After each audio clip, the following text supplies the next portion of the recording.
तेच आहे, पण आरपीआय सुद्धा त्यामध्ये आहे. आरपीआयचा मंत्री त्यामध्ये नाही. आरपीआयला एक मंत्रिपद मिळालं पाहिजे असा आमचा आग्रह होता. देवेंद्र फडणवीस यांनी तो मान्य केला होता की विस्ताराच्या वेळेला तुमचा मंत्री घेण्यात येईल. पण अचानक अजितदादांचा त्या ठिकाणी विस्तार झाला आणि आम्हाला काही तिथे संधी मिळाली नाही. त्यामुळे अजूनही वेळ गेलेली नाही आहे. आमची मागणी बीजेपीकडे आहे की आमचा एक मंत्री आरपीआयला एक मंत्रिपद मिळालं पाहिजे. आणि या लोकसभेच्या जागा ज्या आहे त्या लोकसभेच्या जागांमध्ये 2 तरी जागा मला मिळाल्या पाहिजे. आणि त्यामध्ये शिर्डीची जागा जी आहे ती शिर्डीमध्ये एकदा मी हरलो होतो. पंढरपूरमध्ये तर मी 2 वेळेला निवडून आलो होतो. पण शिर्डीमध्ये मला 1,32,000च्या फरकाने माझा पराभव झाला होता. आणि त्याला काँग्रेस आणि राष्ट्रवादी दोन्ही त्याला जबाबदार होते.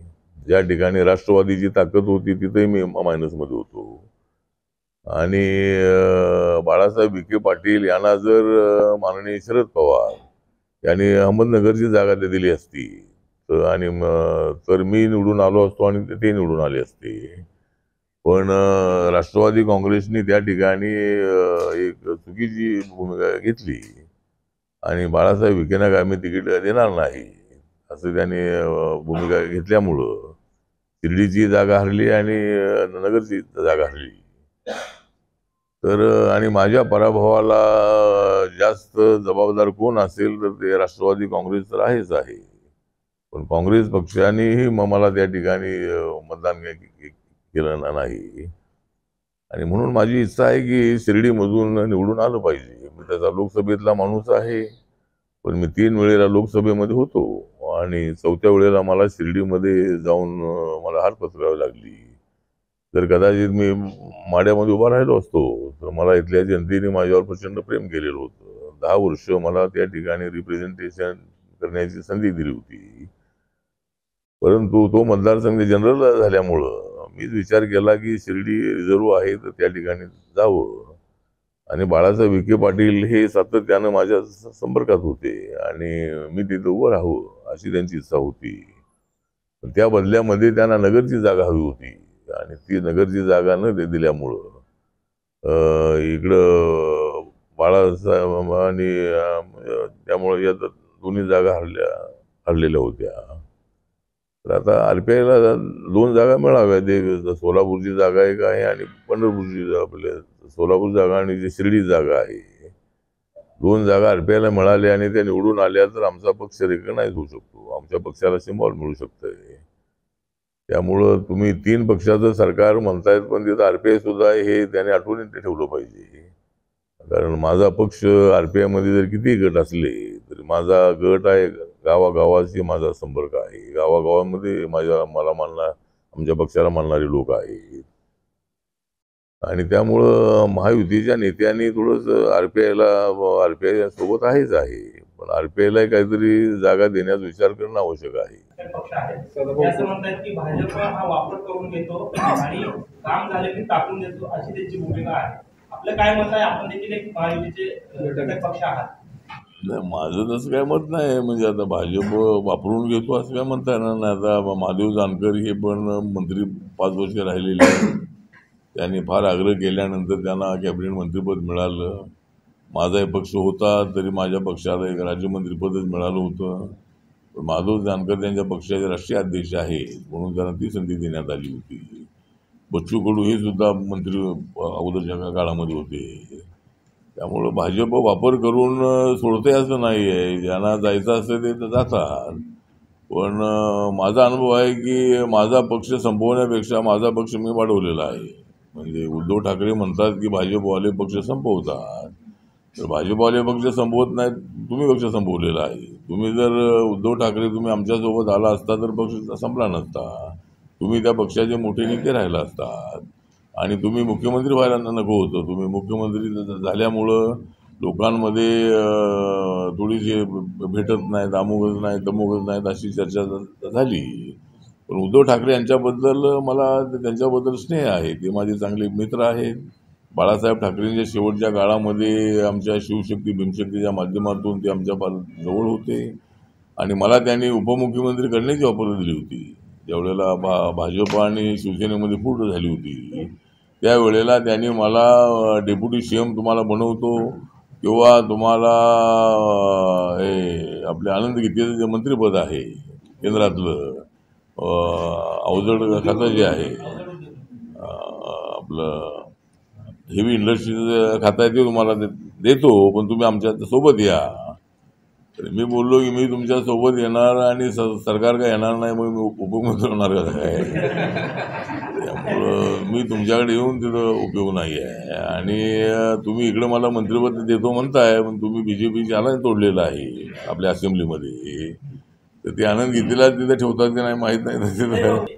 या मागणीला आपला RPI पक्षाचा पाठिंबा आहे का? नाही, RPI पक्षाचा पाठिंबा आहे. मी राज्यसभेमध्ये आणि लोकसभेमध्ये पूर्वी ही भूमिका मांडलेली आहे की प्रत्येक जातीचं किती पर्सेंटेज आहे हे जर कळायचं असेल तर जातीनिहाय जनगणना होणं अत्यंत आवश्यक आहे. पण सरकारची टेक्निकल अडचण ही आहे की आर्टिकल 17 प्रमाणे देशातला जाती व्यवस्था संपवलेली आहे. त्यामुळं जातीच्या आधारावर ते करायचं कसं हा प्रश्न पूर्वीच्या सरकारांच्या समोर होता, काँग्रेसच्या सरकारांसमोर, आणि आता आमच्या सरकारासमोर हा प्रश्न आहे. तर त्यामुळं अडचण आहे. पण तरी आमची मागणी अशी आहे की त्याच्यामध्ये काय तर दुरुस्ती करायची, तर एकदा आरक्षण एकदा सेन्सस होऊन जाऊ द्या.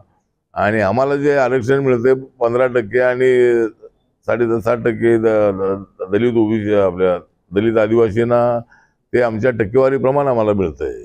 आता आमची टक्केवारी थोडी वाढलेली आहे. आम्ही 50मध्ये 15% होतो शेड्यूल कास्ट आणि शेड्यूल ट्राईब 7.5% होतो. आता 2011च्या जनगणनेप्रमाणे 16.7% शेड्यूल कास्ट आहेत, 8.4% शेड्यूल ट्राईब आहेत. असे मिळून आम्ही 25% आहोत. पण आम्हाला आरक्षण मिळते 22.5%. त्यामुळे आमची मागणी अशी आहे की आम्हाला 2.5% वाढवून द्या आरक्षण. आमची पॉप्युलेशन तेवढं आहे. आणि पुढे जाऊन आमची मागणी अशी आहे की आमचं आम्हाला द्या, बाकी सगळं तुम्ही घ्या. म्हणजे बाकी आमचं जे आहे ते आम्हाला राहू द्या. आणि तुम्हाला आकडेवारी सांगतो की जर 52% OBC असतील तर SC ST 25% आहेत. असे मिळून आम्ही दोन्ही मिळून 77% आमची पॉप्युलेशन आहे. त्या 77% वाल्यांना 49.5% आरक्षण मिळतंय आणि 23% वाल्यांना 50.5% जागा मिळत आहेत. म्हणजे 23% वाल्यांना 50% जागा आताही मिळत आहेत. तरी आरक्षण असं म्हटलं तर जातंय. म्हणून हा जो गैरसमज आहे तो दूर करायचा असेल तर आमचं म्हणणं असं आहे की जाती व्यवस्था नष्ट करा. जाती व्यवस्था जर नष्ट होणार नाही, म्हणजे ती कायद्याने झालेली आहे. पण आमचं म्हणणं असं आहे की जातीच्या टक्केवारीप्रमाणे सगळ्यांना जागा द्या. म्हणजे एकदा सेन्सस करा आणि प्रत्येक जातीचं जेवढं पर्सेंटेज आहे तेवढ्या जागा त्यांना द्या. आणि आम्हाला त्यामध्ये काय हरकत नाही. आमचं आरक्षण जे आहे ते आमचं टक्केवारीप्रमाणे आमचं असू द्या. तर असा एखादा निर्णय भविष्य काळामध्ये होऊ शकेल. पण सध्या मराठा समाजाला आरक्षण मिळालेलं आहे. आणि दिल्लीला मी आमची अडचण हेच सांगितलं की आम्हाला फक्त मराठ्यांचा विचार करता येणार नाही, आम्हाला देशभरातल्या सगळ्या क्षत्रियांचा विचार करावा लागेल. आणि त्यासाठीच आम्ही ते 10% आरक्षण दिलेलंच आहे. आणि त्यामध्ये मराठा समाज हा सर्वांमध्ये मोठा आहे. 10% इकॉनॉमिक विकर सेक्शनमध्ये ज्या जाती येतात त्या जाती या आहेत की जी जात SC ST OBC मध्ये येत नाही, अशा जातींसाठी ते आरक्षण आहे. मग ते राहिले कोण? त्यामध्ये राहिले मराठा, ब्राह्मण आहेत आणि काय थोडी लिंगायत मला वाटतं मिळत नाही आहे. अशा काही ठळक थोड्या जाती आहेत. पण मराठा समाज हा मेजॉरिटी मोठा समाज आहे आणि त्या गरिबांना आरक्षण मिळालं पाहिजे. आता 10% काय होतंय तो बंद थांबलं पाहिजे ना. आता राज्य सरकार निर्णय घेतलेला आहे. त्यामुळं जरांगे पाटील थोडं सबुरीने घेतलं पाहिजे. आमचा त्यांना पूर्ण पाठिंबा आहे. आम्ही आंदोलनं केलेली आहेत. एखादी शायरी वगैरे करावीशी वाटते का त्यांच्या पक्षाची?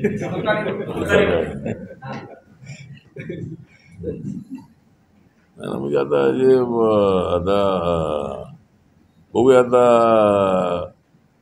जी शरद पवारांना मिळालेली आहे तुतारी, शरद पवारांना मिळालेली आहे तुतारी.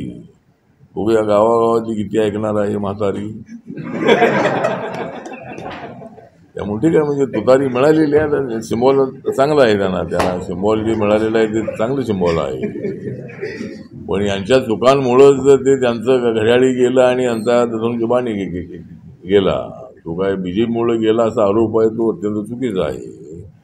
या नेत्याने यांना आमदार सांभाळता आले नाहीत, उद्धव ठाकरेंना आमदार सांभाळता आले नाहीत आणि त्यामुळं एकतर पवार साहेबांनी सुद्धा इंडियाबरोबर यायला हवं होतं. एकदा पवार साहेब हे जनसंघाला घेऊन त्यांनी तर सरकार बनवलं होतं, पुलूचं सरकार जे बनवलं होतं त्यावेळेला पवार साहेब हे मुख्यमंत्री होते आणि पुलूचे जनसंघाचे अशोक अडवाणी आणि उत्तमराव पाटील हे त्यामध्ये मंत्री होते.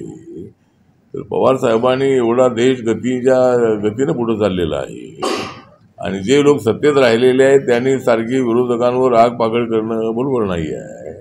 तर त्यांनी आपला अनुभव लक्षात ठेवला पाहिजे, सरकारच्या काय मर्यादा असतात ते लक्षात ठेवलं पाहिजे आणि त्या पद्धतीनं बोललं पाहिजे. पण असं होत नाही आहे, प्रत्येक विषयावरती राजकारण केलं जातं आणि पवार साहेबांच्या बद्दल मला आदर आहे. आम्ही दिल्लीमध्ये भेटत असतो, आम्ही त्यांच्याशी चर्चा करत असतो. तर त्यामुळं मला असं वाटतं की हे जे सिम्बॉल त्यांचं गेलेलं आहे त्याला ते जबाबदार आहे. जर पवार साहेब जर इंडियासोबत आले असते तर पक्षामध्ये फूट होत नव्हती. जर उद्धव ठाकरे अगोदरच आमच्यासोबत आले असते तर फूट होत नव्हती. तर उद्धव ठाकरे आणि आम्ही एकत्र असतो तर सगळे तर पुन्हा अजितदादा काही आमच्याकडे आले नसते आणि आम्ही त्यांना घेतले नसतं. त्यामुळं अजितदादा स्वतः आलेले आहेत. अजितदादांमध्येच ते हे खदखद आमदारांमध्ये होती की आपण यांच्यासोबत जायला पाहिजे. त्यामुळे ठीक आहे, तर आता आमची ताकद आहे मोठी. आम्हाला महाराष्ट्रामध्ये 45पर्यंत जागा मिळतील अशी आम्हाला अपेक्षा आहे आणि 3 जागा त्याने घ्याव्यात. 1 जागा काँग्रेसला, 1 जागा शिवसेनेला आणि 1 जागा राष्ट्रवादीला. अशा 3 जागा त्यांना मिळतील. बाकी 45 जागा आम्हाला मिळतील असा आम्हाला विश्वास आहे. आता वंचित आघाडीचं नाही, आता वंचित आघाडीचं तळ्यात की मळ्यात, वंचित आघाडीचं चाललंय तळ्यात की मळ्यात, बघूया ते जातात कोणाच्या गळ्यात. वंचित आघाडीला 1 मिनिट, बहुजन वंचित आघाडी आमचे प्रकाश आंबेडकर हे जाणकार नेते आहे, त्यांच्याबद्दल आम्हाला आदर आहे आणि त्यांनी आता महाविकास आघाडीमध्ये जायचं की नाही जायचं ते त्यांनी ठरवायचं आहे. पण आता त्यांनी तर ऑफर जाण्याचं ठरवलेलं आहे, पण महाविकास आघाडी त्यांना घ्यायला तयार नाही आहे. त्यामुळे एवढा अपमान सहन करण्यापेक्षा प्रकाश आंबेडकरांनी आमच्यासोबत यायला हरकत नाही आहे. जर आमच्यासोबत यायचं नसेल तर त्यांनी स्वतंत्र लढावं, महाविकास आघाडीच्या नादाला लागू नये असं आपलं त्यांच्या संबंधातलं मत आहे. आणि त्यांनी मांडलेला 12-12चा फॉर्म्युला जो आहे, 12-12-12-12 4 पक्षाला जागा, तो फॉर्म्युला त्यांनी मान्य करावा आणि प्रकाश आंबेडकरांना महाविकास आघाडीमध्ये घ्यावं. जरी त्यांना घेतलंही तरी आम्हाला काही फरक पडणार नाही. आमच्या जागा 45 निवडून येणार आहेत, जनता आमच्यासोबत आहे. चला.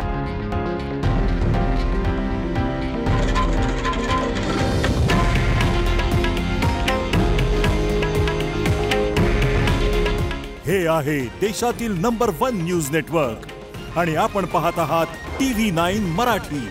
काळजी तुमची, हित महाराष्ट्राचं.